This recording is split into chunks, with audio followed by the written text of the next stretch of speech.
What do you feel about things like Pride Month? I mean, like I say, I support the LGBT community, always have done. But I find this whole idea of a whole month being set aside for celebrating Pride. I'm like, why? Why do we give one day to veterans of world wars and a month to gay people, for example? No harm intended on Mr. Barr here. I'm sure he'll be responding in kind too. But I have no issue with James and his sexuality. Thank you. But why do I have to celebrate it for a month? I should say no issue with yours, Piers. Well, yeah, but I would rather you didn't ram it down my throat all the time. There's no danger of that happening. Okay, bruh, really? I would rather you didn't ram it down my throat, though. And then Piers Morgan was quick with it. Oh, there's no danger in that happening. All right, so can we keep that type of, conversation off of this show? It's a family show, bro. It's a family show. I don't know if some of y'all, that probably went over some of y'all head, but y'all are catching on your ride home. But I just wanted to, but to be clear, there's no straight month, right? There's no celebration of my sexuality or ramming of anything down people's throats. But Riley, before we all lose the plot here, how do you feel about enforced virtue signaling, where if you don't go along with this, then you're kind of lambasted as a bigot? We see it in all sorts of different ways. I remember with the George Floyd murder happened, a horrific thing, which I wrote and spoke about a lot, about how horrific it was. And it had to affect real change, which it did. But that day when everyone was told to do a black square on their Instagram for a day, and I just didn't want to do it. And I instead posted a picture of myself in my local park with a bottle of rosé and got completely annihilated by people who felt this meant I must therefore be a racist. And I was like, no, I spent all morning actually debating this on television. I wrote a column about it, and then I fancied a glass of rosé, and I fancied exercising my free speech rights to post a picture of said bottle of rosé on my Instagram. And yet I literally had my kids ring me, my sons, who were being bombarded with abuse. What is your father doing? Why isn't he doing the black square? And I feel the same about the backlash that comes with things like Pride Month. It's like, if you don't go along with all this, somehow you must be homophobic, which I'm not. Your thoughts? Right. No, I totally agree. I just want to know what posting a black square on Instagram, how that helps quite literally anybody. And yeah, to your point, Piers, look, It confirms that you're of like mind and that you are a fellow sheep moving in the same direction, and you will not be a problem to the people who are starting this movement. And they are actually paying attention to these type of things. How could you call me your friend when it's June and you clearly do not have a rainbow flag beside your name? And you don't have your pronouns beside your name? People are ridiculous, bro. It's like we grow up and we do elementary all over again. We start acting like little ass kids, man. I don't like it. We have been teaching people how to grow online. It's been absolutely amazing. We have 3 people who have been able to reach monetization in less than 30 days. Growing YouTube channels, some from 0 people. We have one guy who had 2 subscribers before he started working with me. He started helping him. His views went up 4.8 million%. We're super excited. If anybody ever want to grow on YouTube, you reach out to me with the word coach. Pride movement, it's not just one day, it's not just 1 month. The LGBTQ plus community has over half a calendar year in days. There's Trans Visibility Day, there's Asexual Awareness Day, there's Gender Fluid Day. I mean, I can't even keep up. And yeah, it's not even about that these days exist or that they're divisive, I think, in their true nature. The problem is, just as you said, the backlash, the risk, the threats that we face if we don't participate, or even if we dare to question this. And again, it's in every single realm of society. This has seemingly overtaken the public square. And I think the same sentiment you had, what people do behind closed doors, by all means, that's the beauty of living in America, in my case. That's the beauty of where we live. Of course. But I don't want it to cost my taxpayer dollars, and I don't want to be forced to support this, because as a Christian, I mean, I don't support it, but that doesn't mean I want to infringe on someone else's rights, just as I don't want my rights as a woman upon. Absolutely. And if y'all want to do all of the gay stuff that you want to do in your bedrooms, then absolutely. You want to do it in your bedrooms, in the car, in buildings, in parking lots, in the woods. Whatever you want to do is your business, as long as you're an adult doing it with an adult. You're of sound mind and you know what you're doing. But as far as trying to force other people to be with your program, come on, man. Where does that make sense anywhere in life? It makes no sense anywhere in life.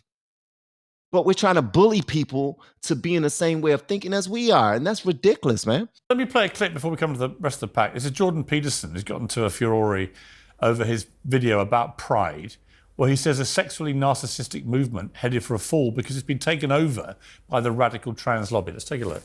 There's a real tinge of narcissism, sexual narcissism. The trans-pushing, gender-affirming butchers and liars primarily target young people whose most likely outcome on the sexual front is homosexuality. I don't like the flag. I think it's a piece of idiocy. I don't understand why it changes every bloody week. And I think the surgery, the gender-affirming care movement, I think it is Nazi Auschwitz level awful. Mr. Barr. What on earth is that closeted gay man wearing? That is an abomination. That is a crazy load of absolute... I'm sorry, that is insane. How dare he say... Bull sugar honey iced tea, bro. This is a family program. Please don't curse too much. Thank you. That about Auschwitz. Gay people were killed alongside Jewish people and disabled people in the Holocaust. That is disgusting, Piers. That is disgusting. You shouldn't even be giving that airtime.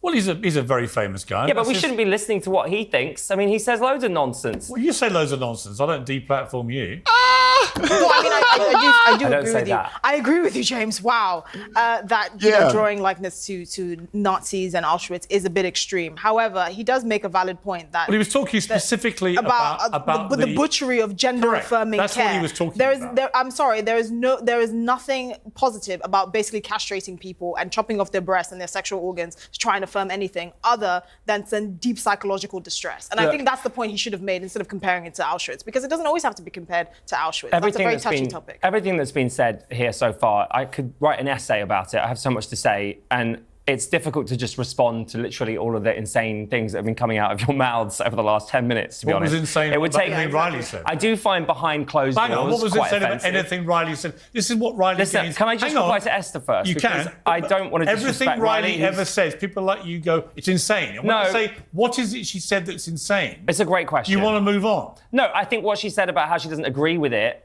but whilst also saying, I don't... Well, that's not really supportive, have to agree with you. It's not supportive. She doesn't have to agree with you. Why does everyone need to support They something don't. that They don't. But let me just try and make one single point, if I can. It's not compulsory please to make a support point. anybody. It's not that these concerns that Riley raises aren't important, or that women's safety isn't important. All of that is important. And what happened to Riley, it's an important story that we should listen to. Everyone should. And the left shouldn't be attacking you for that. That literally shouldn't happen. No one should be attacking anyone. Okay. We should listen with empathy. Yes. But I think the issue occurs when we look at abuse rates in America for women, right? It's 1 in 3 women that are abused by men in America. You haven't commented on that. You haven't commented on abortion. You haven't commented on so many things. Trump discussing that it's okay to grab a woman's pussy. You don't make comments on those issues. And those issues are affecting more women than a trans woman in a changing room, because there aren't that many. There's only 700,000 trans women in America. So because they Riley... can't all be abusing women. That would be insane. They'd be busy. All right, I'll let Riley answer that herself. There's a reason why. There's a reason why for this, though. The truth of the matter is that, thank you. The truth of the matter is that there's always this conversation about the woke group, the far left group that's pushing an agenda. But we got to be real about the people like her who's pushing a far right agenda that oftentimes is fixated on coming after people of color, coming after queer people, and also pushing an agenda that. Ernest, when did Riley Gaines be far right? You don't even know what woke means. Hold on. You don't even know okay, what woke means, right? That's fine. Can I just ask you a question? Can I just ask you a question? And that's fine. Hold on, Ernest. Right? Can I ask you a question just to clarify, because I'm none the wiser? Define far right. What's the definition of far right? Far-right are people that are pushing homophobic, transphobic views, misprescribing, misdefining terms such as woke. None of you all seem to really know what woke means, but you like to use it. I wrote a book about it. That's not a So if you're definition. going to use I woke, literally wrote a It's just book people about you it. disagree with. I'm going to call That's you all far-right to you, far-right people you disagree with. conservatives. Wait, see, Look, you okay, calling me- hang on. No, it's the same thing with Hang left. on. Anybody you don't agree with, you call woke. So if you're gonna call anyone the you don't only agree with person who woke has said or woke extreme this or entire lefties, time. Yeah, then literally. I'm I don't gonna even know call what that you word all means. Who has said woke. I'm gonna call you Let all me say that. something. It's the past tense. You saying that Like I'm I a said. far-right homophobe. My response to that is saying that men can identify as women and lesbians who don't want to date these men who identify as women. That is homophobic. You are using lesbians as your political pawn, and that's sick. Lesbians don't want this Riley, you've just come out with that Right, from so nowhere. why are That you wasn't calling a political anywhere- pawn? That wasn't Why part are of you this calling it a discussion. Where's that political come pawn? from? Because he called me a homophobe, and I'm sitting here saying I'm fighting for Well, the I sex-based think rights of lesbians, We of get women. emotional about this, and we're right to. Get because emotional about a lot we're of things. discussing our Right? rights. How and it do is you upsetting. conflate? How do you conflate? Hang on, how do you please don't conflate talk over each other. transphobia Hang on, with hang on. fighting for Ernest, women's Ernest, hang on. rights? Don't talk over each other because otherwise we can't hear what's going on. Yes. You see, James, it's interesting because you showed zero support for Riley's That's campaign. not actually what happened. I just showed some support. No, I'm talking about her campaign. You wanted to campaign about everything, but she's actually chosen the one that has directly impacted her No, life. my question is, hang why on. aren't you I haven't asked you concerned the about question. that too? Well, let's ask Riley if she I'm is about concerned to about She that. hasn't been you- hit by a man, James. No, I'm going to come to that. But she's not here to talk about abuse of women. She's talking about the infringement on women's rights to fairness and equality in women's sport, which she herself has personally suffered from, right? Now, you have shown zero support for That's any not women true. like Riley Gaines. That's not true. I just said it's an important literally story. said in I sport- literally said it's an important story that Sorry, we need to last listen to. week you That's said what I it- said. last week Piers, you I literally just said 2 minutes ago it's an If I important may story. say, if I that may we need to remind listen you, to. I know a week is a long time in James Barr's memory lapse, but But it was last, over a week because she's been on holiday. Last week, I had 3 days off. Last week, you said that the Olympics should be gender neutral. Well, I still think it would solve a lot of problems. It would solve zero problems. It would solve so and that many shows, problems. And my point, and I'm not a sports Let me bring commentator. Riley- I don't know sport. Oh, but I'm come telling you, on. If you don't know sport, then don't talk about sport, bro. And you know what's wild? Here's the thing, man. Shout out to the manosphere videos out there. You know, when men are having conversations about what men are supposed to be like or how we're supposed to present ourselves. It's kind of odd watching men on a panel who are far more emotional and reactive than the women. The women are chilling. The women are being yelled at and they are responding in a nice manner. They are responding in a chill manner. It's wild watching these men. And I don't care if you're gay, straight, or other, you're still a man. And these dudes can't even communicate their points because they're so deep in their emotions. They're so triggered. And again, this video is not about me trying to pick on any group whatsoever. I'm not. I'm just pointing out what I see. These two guys are extremely emotional and they're not holding themselves accountable. It's ridiculous. I think we should listen to Riley's story. But my issue is not the story or the concern. My issue is that it's the only concern. And then when we drill it down, It's literally and we her say, campaign. well, what do you think about abortion rights in America? What do you think about what Trump says? You don't want to comment on What it. do you think about the maybe- Uyghur Muslims in China? Yeah, Well, exactly. Maybe that's I her don't- truth. What have you tweeted about the Uyghur I haven't. Muslims? I You haven't haven't. tweeted about that. So you're a I bloody don't know hypocrite. about So it. be I'm not a quiet. hypocrite, but I'm Okay, saying so Not everyone that's to do every why campaign. I'm This is trying fine. to explain why the Sorry left here. get All upset. right, fine. It's Let me- because we're looking let at me- every Oh my gracious. Okay, we need a referee. Somebody throw the flag or something, please, man. Somebody throw the... Can a referee pull up and throw a flag or something or text somebody? I don't know. We need somebody to calm this bad boy down. Piers Morgan, we need you to ring it in a little bit. It's becoming a little bit too chaotic, bro. We're trying to follow along and it's becoming way too chaotic.